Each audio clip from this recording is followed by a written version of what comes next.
Smile! Isa pa. Ay, ang cute ng baby ko. Sige, paklit ka. Good. Ang ganda-ganda talaga ng Elizabeth namin. Uy, teka. Si Bea, oh. Hi, Bea. Kumusta ka? Hello po sa inyo. Hi. Wait, ang mama mo pupunta siya rito? Hindi naman pumupunta ang mama ni Bea dito, no? Siguro dahil busy lang siya. Bea?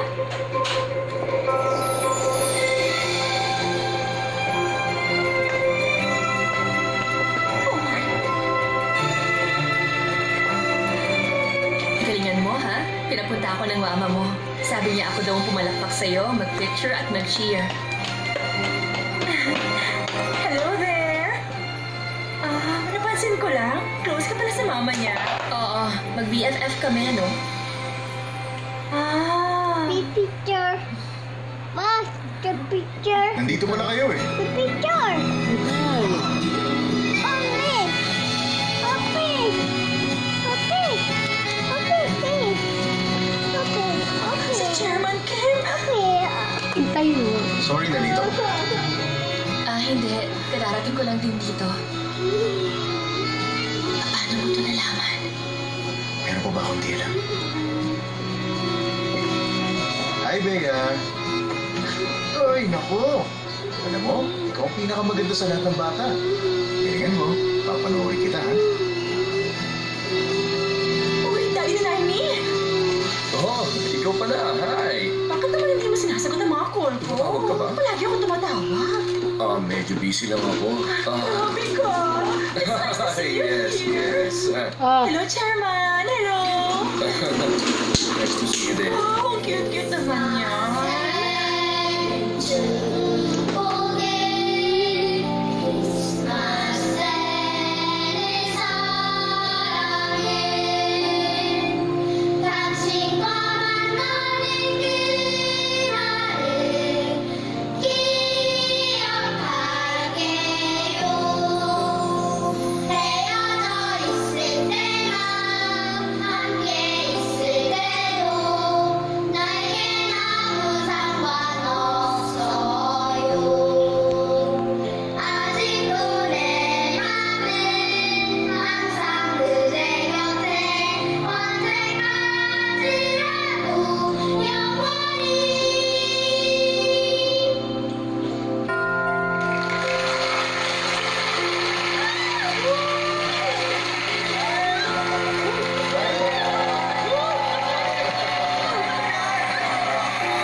Kumaway-kaway ka lang naman at kumanta. Grabe Okay na, naman. di ba? Hindi lang naman ganun lang yun.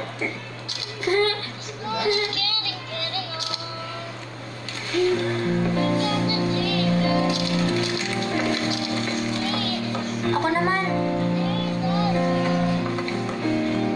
Kuya, ate, dikit pa kayo. Hindi na pala ako mano. Kuya na ako ngayon. Kasi mas bagay sa'yo yun, kuya.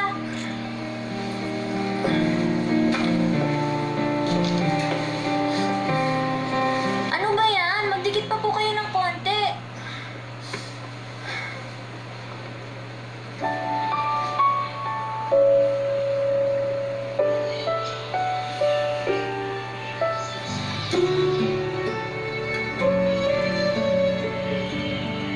Ang saya-saya ko.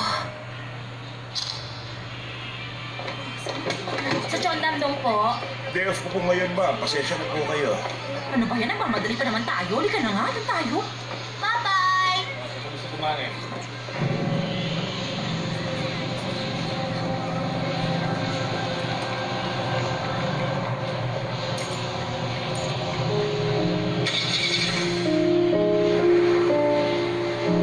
Oo naman. Ang saya natin ngayon dahil babalik na si Sheena sa bahay. Alam mo ba, nung mga time na wala ka, yung ref punong-puno ng laman pero ang puso ko parang walang kalaman-laman. Pareho lang tayo. Nagsinungaling ako para kay Bea. Pero white lies naman yun. Ang totoo, kung tutuusin sa mundong ito, meron talagang white lies. Pero higit naman sa white lies ang ginagawa nyo. Sina, umatid ka ba sa speech clinic? Kasi ang galing mo na magsalita eh. Andre, pwede bang ipangako mo sa akin na hindi ka na magsisinungaling? Hindi ka na magsasabi ng kasinungaling ang makakasakit sa mga tao. Gusto mo akong mag-promise sa harap ng mga mukong na to?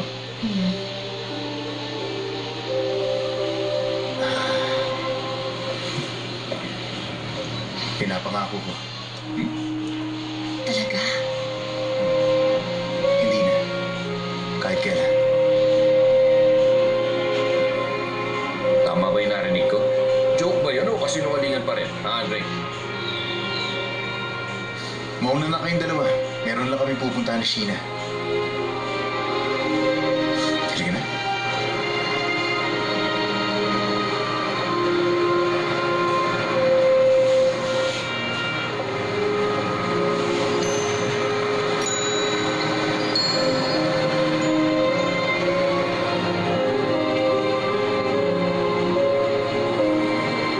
Hintayin mo ko sandali. Huwag kang aalis dito.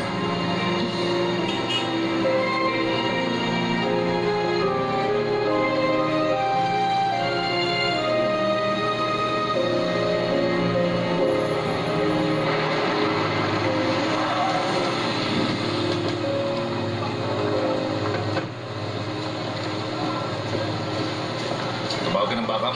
Yes, sir. Pero paano kung false alarm na naman? Eh, paano kung hindi? May nag-report na nakita rito si Darion Ma. Napakaraming tao dito, sir. Sige, doon ka.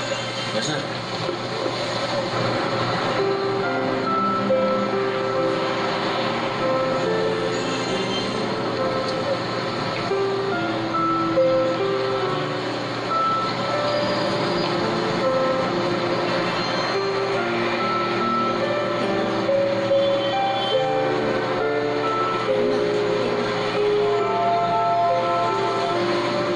Andre, nung tinawid ko ang karagatan para hanapin ka, nakikita ko ang magagandang bituin nito tuwing gabi. Pero nalulungkot ako dahil nag-iisa ako, pagod na pagod at natatakot. Pero ngayon, okay lang bang nawala ng pag-aalala ko? Okay lang ba na maging masaya ako? Okay lang ba na mahalin ka?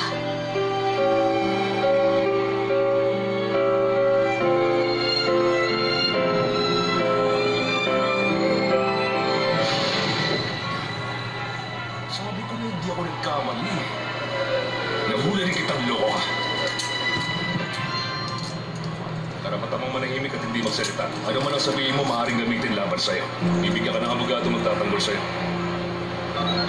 Bilisan nyo, kailangan ko ng backup dito. Alis na ako. Ano? Nasasama ako sa'yo na tahimik. Kaya huwag ka nang tumawag ng backup. Sige na.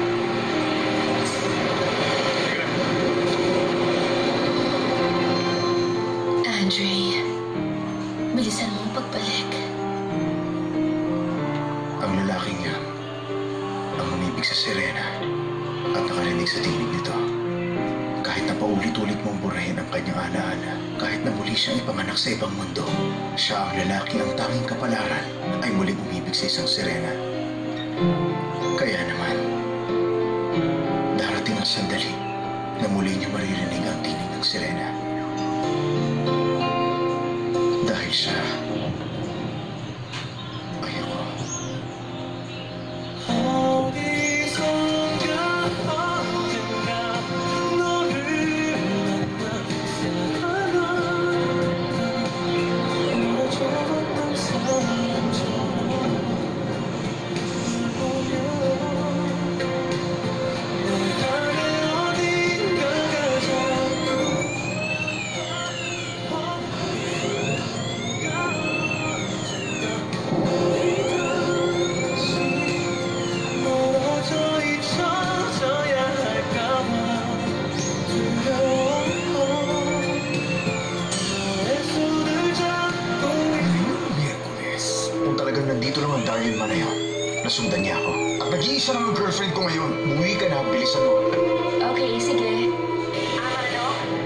Mangyayari na ba ang kinatatakutan?